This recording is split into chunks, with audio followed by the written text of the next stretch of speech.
السلام عليكم الاخوه. اليوم جينا مع الاخ عمر يورينا الطريقه كيفاش كنلصقوا الليد في البي ام 324 325. هانتوما اخوتي الطريقه راه سهله. هو الاخ عمر كيحيد الدجاجه،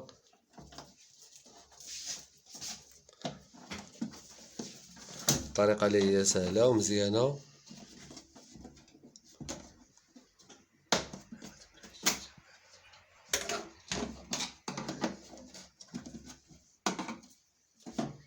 نتوما كما كتشوفوا معايا كيحيد الفرانات باش كيحيد الدجاجه. هاد النوع هذا ديال لي فار ما فيهش الكولا، كاينين لي فار الاخرين اللي فيهم الكولا، وكاينه الطريقه حتى هما باش كيتحيدوا ساهل.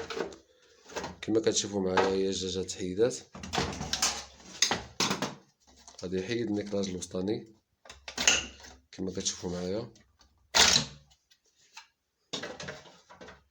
الاخ عمر غادي يقوم باش يحيد لنا النيكلاج ديال اللونتي، الطريقه اللي هي سهله. ها هو بالزربه تحيد كما كتشوفوا معنا. هذه اللي لصقوا ان شاء الله، طريقه سهله. وهادو راهم كيتقطعوا، كاينه البلاصه مناش كيتقطعوا على حسب العبار اللي بغيتي نتا. ونوريكم الطريقه كيفاش تلصقوهم في الفار. والطريقه راه سهله. كنشدو العبار اللي غادي نخدموا به في الفار. ها هو الاخ عمر كيقوم بالقياس كما كتشوفوا معايا وكتلاحظوا.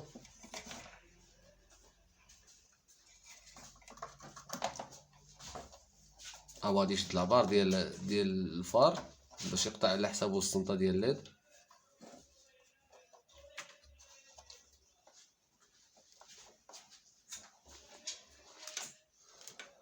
شتي شي قياس السي عمر؟ ورينا المشاهدين كيفاش يديروا. ها هو هذا فيه مقص. ها هو كتشوف العمليه هنايا، كاين واحد المقص هو مناش كتقطع. ها هو قطعها. تحيدو الجلده هادي باش ما تكهليش. اللي كتحيد الجلده هي الاولى.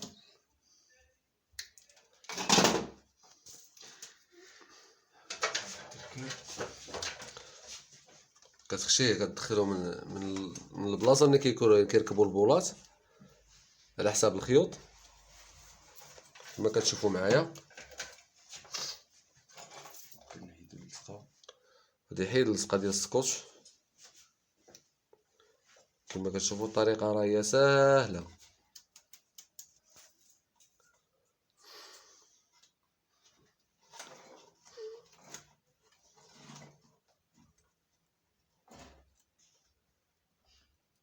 كتشوفوا معايا العمليه كيفاش كيلصق. هذا كيحطوه ويبارك عليه.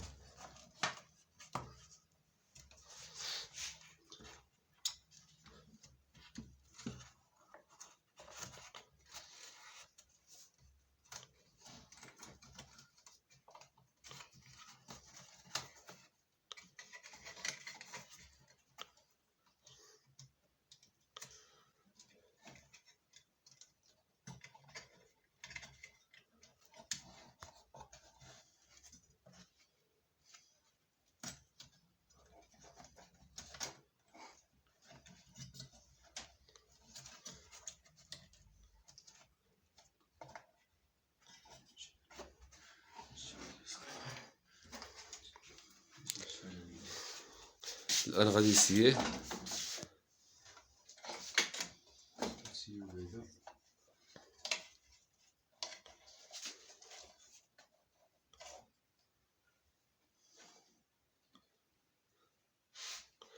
كما كتشوفوا معايا غادي يجرب الليد. كلشي مزيان كما كتشوفوا معايا. الليد كيفاش هذا فيه الفيوز والسينيال. طريقه جيده وسهله. الان كما كتلاحظوا معايا الاخ عمر غادي دابا يشد العبار ديال الليد الجوج. كما كتشوفوا معايا الليد الاولى هو راه ركبها له النيكلاجا. دابا عاوتاني غادي يشد العبار ديال هذا باش يقطعو. الطريقه راه هي سهله وكتصلح لجميع لي فار، ماشي زعما غير هذا ولا بالضبط، لجميع لي فار. اي نوع ديال اي طوموبيل تركب له بهذه الطريقه. كيشد العبار، كيمشي للبلاصه اللي فيها المقص باش يقطع.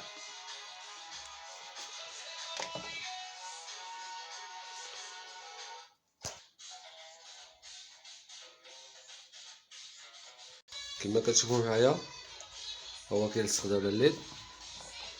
كما قلت لكم غير كيبرك عليه لان فيه الكولا فوسي، ولكن كنعاونوها بشويه ديال الكولا حيت هذيك الجهه متدرجه ماشي بحال العكس. الجهه ديال الجهه الاخرى، الجهه اللي فيها اللونتي ماشي بحال الجهه الاخرى اللي ما فيهاش اللونتي. وكاع لي فار اللي ما فيهمش اللونتي ضروري تعاونهم شي شويه د الكولا. اللي فيه اللونتي كيكون داكشي ليس.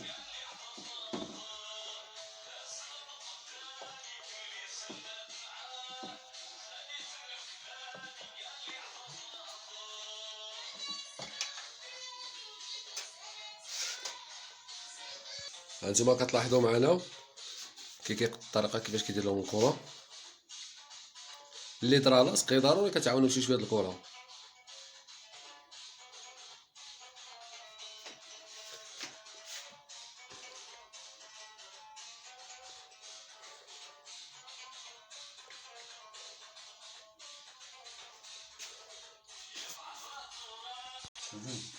دابا الاخ عمر غادي يسيي هادشي، يشوف كيفاش واش كلشي خدام. الامور هي هذيك.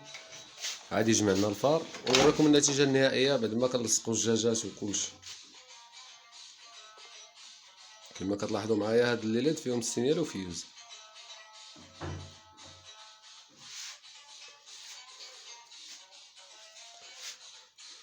غتشعلهم بجوج اخو عمر. ايه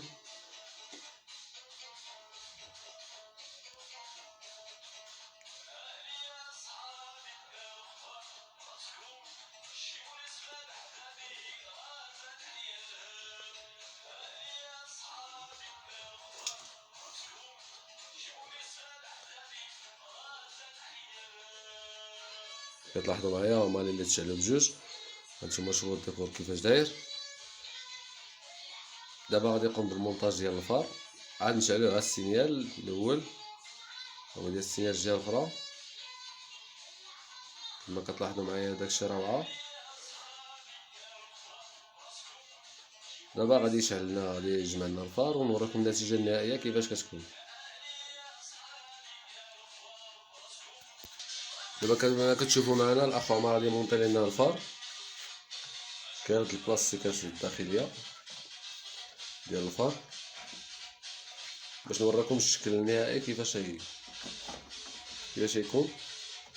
داكشي تبارك الله طالع ناضي.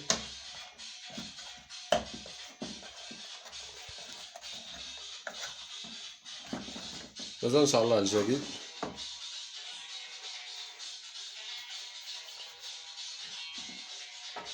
المرجو من الاخوان المشاهده ووضع جيم. كما كتلاحظوا معايا هو الدجاجه حيت هادي غير كروشيات.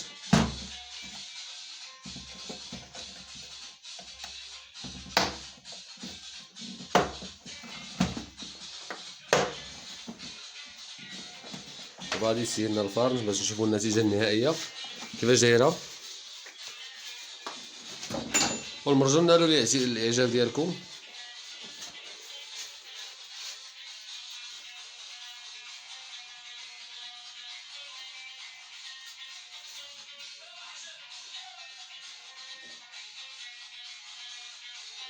انا نتوما كتلاحظوا معايا كيفاش الشكل ديال الفار.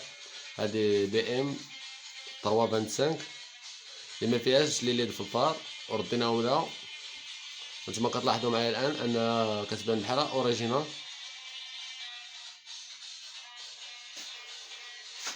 هاد السينيال كما كتلاحظوا معايا.